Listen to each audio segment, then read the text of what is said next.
Hello everyone. आज हम class 11th का एक्सरसाइज 9.2 के दो क्वेश्चन करते हैं, 15th और 16th। ठीक है, इसमें क्या दे रखा है, इफ़ ए की पावर n प्लस बी की पावर n अपॉन ए की power n minus one plus B की power n minus one is the arithmetic mean. M क्या होता है, arithmetic mean between A and B.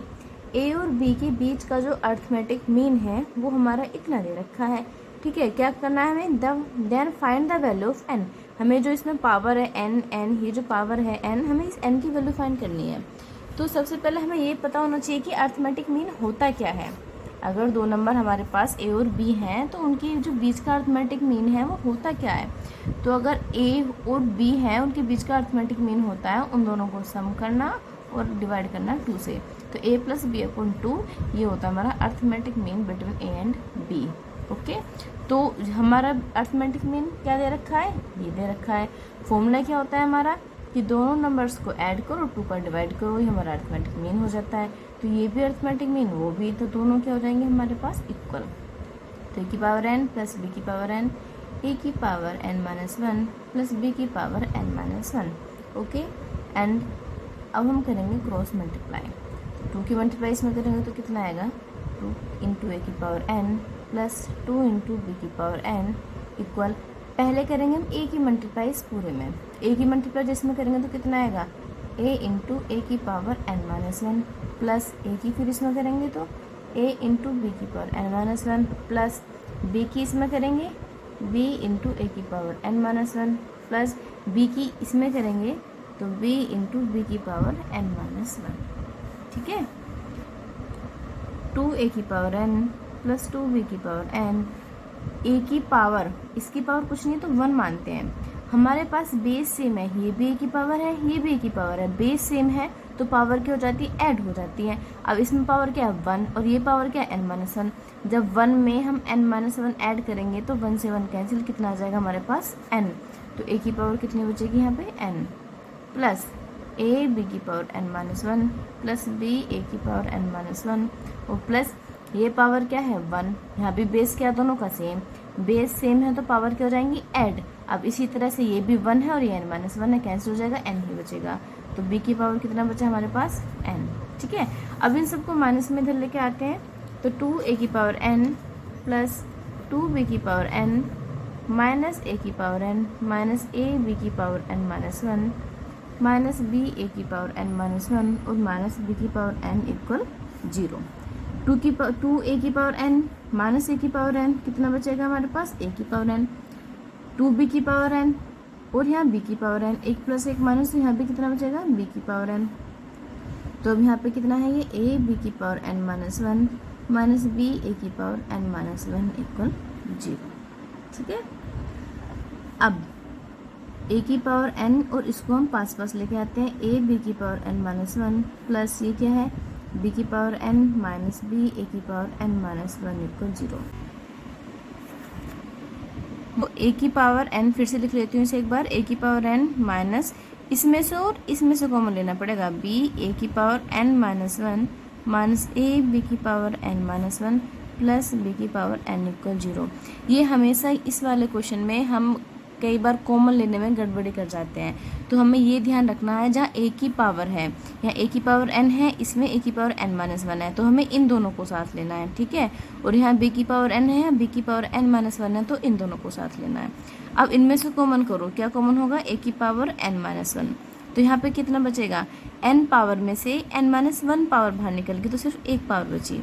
Multiply भी करके देख लो वापस, ये इसकी पावर 1 है और इसकी पावर n माइनस वन है, जब मल्टीप्लाई करेंगे तो पावर ऐड हो जाएंगी तो हमारा a ही बचेगा, a की पावर n। ठीक है, माइनस a की power n minus one common हो गया तो यहाँ पे कितना बचा b। ठीक है, माइनस यहाँ से कॉमन करेंगे हम b की पावर n माइनस वन, तो जब माइनस कॉमन करा ये प्लस का बचेगा a और यहाँ प्लस है, माइनस कॉमन करा तो माइनस बचेगा। ठीक, b की पावर n में से n माइनस वन कॉमन बाहर निकल गई तो खाली क्या बचेगा, b इक्वल 0। अब इन दोनों में से क्या कॉमन करना पड़ेगा हमें, a माइनस बी। यहाँ पर कितना बचा, a की power n minus one minus b की power n minus one equal 0। तो ये मल्टीप्लाई में इधर डिवाइड में जाके ये 0 हो जाएगा, तो a की power n minus one minus b की power n minus one equal 0। तो ए की पावर n-1 इक्वल कितना हो जाएगा, बी की पावर n-1। ए की पावर n-1 इस बार से डिवाइड में लेके आते हैं, बी की पावर n-1 इक्वल 1। ठीक है, तो हम इसे क्या कर सकते हैं, ए अपॉन बी की पावर n-1, और इसे क्या कर सकते हैं, ए अपॉन बी की पावर 0। किसी की भी पावर अगर 0 होती है तो उसका आंसर कितना होता है, 1। किसी की भी पावर अगर आप 0 करोगे तो हमेशा उसका आंसर 1 ही आएगा। अब दोनों तरफ हमारे क्या है, बेस इक्वल है, तो पावर को भी क्या होना पड़ेगा, इक्वल होना पड़ेगा। तो n-1 किसके इक्वल हो गया, 0 के। 1 उधर जाएगा तो प्लस में, तो n की वैल्यू कितनी आ गई, 1। ओके, अब हम करते हैं question number 16। Between 1 and 31, m numbers have been inserted in such a way that the resulting sequence is an AP, and the ratio of 7th and m-1th numbers is 5:9. Find the value of m.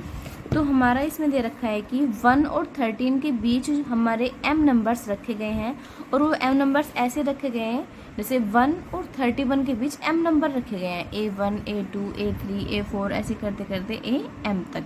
तो 1 और 31 के बीच ये number रखे गए हैं, और ये number इस तरह से रखे गए हैं कि इन्हें रखने के बाद जो हमारा सिक्वेंस बनता है वो हमारा AP बनता है।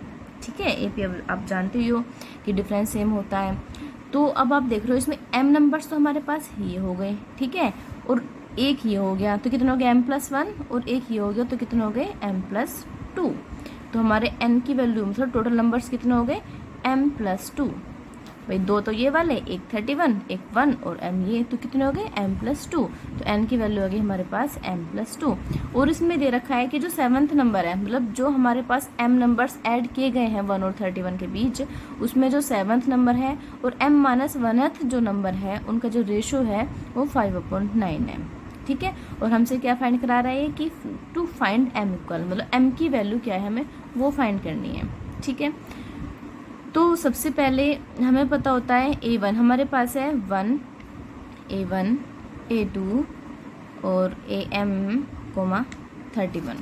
जो A1 है, अगर हम यहाँ पे देखें, जो A1 है वो हमारी कौन सी टर्म है, अगर ये हमारी AP बन जाती है। ठीक है, उसने कहा है कि अगर हम m टर्म्स को 1 और 31 के बीच में रखते हैं तो ये एक हमारी AP बन जाती है। अब अगर हमारी AP बन गई तो AP का जो सेकंड टर्म, या हम बोलें कि nth टर्म जो होती है वो होती है A+n-1 D।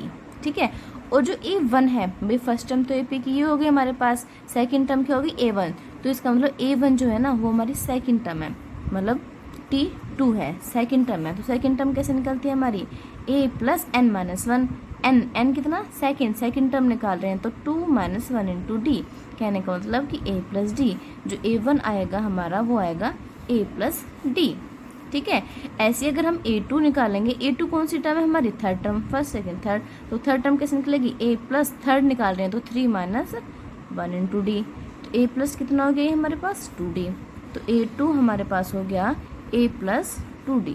ठीक है, A1 आया A+D, A2 आया A+2D, मतलब जितना हम यहाँ पे लिखते हैं उतना ही हमारा यहाँ आता है। हमने यहाँ पे 1 लिखा तो सिर्फ 1D आया, 2 लिखेंगे तो हमारा 2D आया। और इसी तरह से हमें कौन सी नंबर निकालना था, 7th, तो T7, मतलब कि जो इसमें A7 आएगा वो कितना होगा, A7 होगा हमारे पास A+7D। ठीक है, और इसी तरह से AM-1 कितना होगा, A+m-1 D। ठीक है, और इन दोनों का जो रेशो है वो हमें दे रखा है। इसने बोला कि 7th और जो m-1th जो नंबर है उनका रेशो दे रखा है हमारे पास 5/9। तो A7 कितना है हमारे पास, A+7D, AM-1 कितना है, A+m-1 D इक्वल 5/9। अब हमको A की वैल्यू तो हमें पता है, क्या है A की वैल्यू 1, क्योंकि हमारी AP सीरीज में दे रखा है कि A की वैल्यू 1 है। तो 1 पुट कर दो plus 7D/1 plus m-1 D equal 5/9। अब इसे थोड़ी देर के लिए ही रुको, क्यों, क्योंकि हमारे पास हमें m की वैल्यू निकालनी है, लेकिन यहाँ पे तो हमारा d भी आ रहा है और d की वैल्यू हमें नहीं पता। अगर तुम्हें d की वैल्यू नहीं पता तो तुम m की वैल्यू कैसे निकालोगे।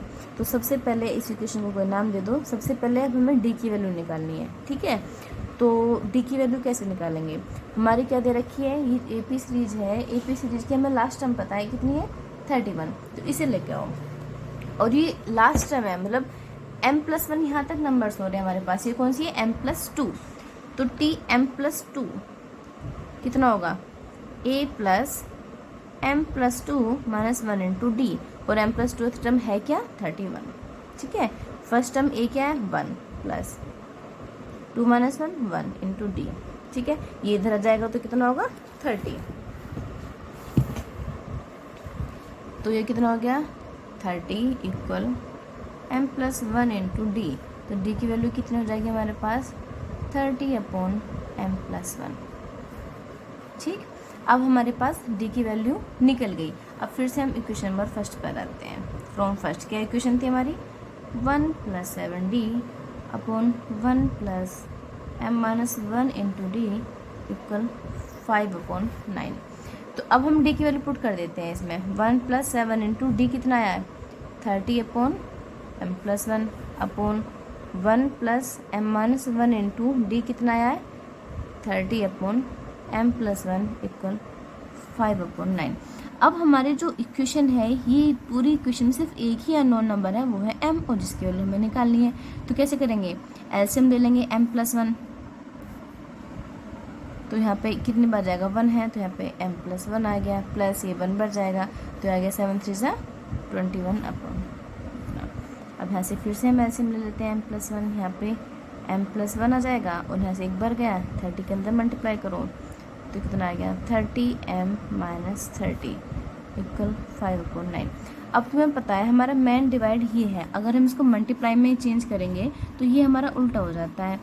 अब यहाँ पे देखो पहले m प्लस 210 और 1 कितना हो गया 211 अपॉन m प्लस 1, ये मल्टीप्लाई ये हो जाएगा हमारा reverse m plus 1 upon m and 30m कितना हो गया 31m माइनस 29 इक्वल 5 अपॉन 9। इससे कैंसिल कितना बचा m plus 211 upon 31m minus 29 equal 5 upon 9। अब हम करते हैं क्रॉस मल्टीप्लाई, ठीक है। 9 की मल्टीप्लाई इसमें होगी तो कितना आएगा 9m प्लस 9 1 जा 9 9 1 जा 9 9 2 जा 18 इक्वल 5 1 जा 5 5 3 जा 15 m माइनस 5 9 जा 45 4 कैरी 5 2 जा 10 10 और 4 14, ठीक है। तो 9m इसे माइनस में लिखो minus 155m equal minus 145 minus 1899 minus करो 15 minus 9 6 4 1 minus 146m equal minus minus add होंगे साइन माइनस करेगा 9 और 5 14 1 कैरी 9 और 4 13 और 1 14 1 कैरी 9 8 और 1 9 9 और 1 10 ये होया 2, ठीक है। तो माइनस से माइनस कैंसिल m की वैल्यू कितनी आई 2044 अपॉन 146। अब इसे तुम 2 से भी कैंसिल कर सकते हो, कैसे 2 1 जा 1 0 2 2 जा 4 2 2 जा 4 2 7 जा 14 2 3 जा 6, ठीक। अब तो तुम्हें डिवाइड करके देखना पड़ेगा। तो 73 से देखो कितनी बार ये जाएगा, यहाँ डिवाइड कर लेते हैं 9, तो कितना आ गया हमारा 14, इसे कैंसिल करके आएगा हमारा 14। तो m की वैल्यू कितनी आ गई हमारे पास 14, ठीक है। Thank you.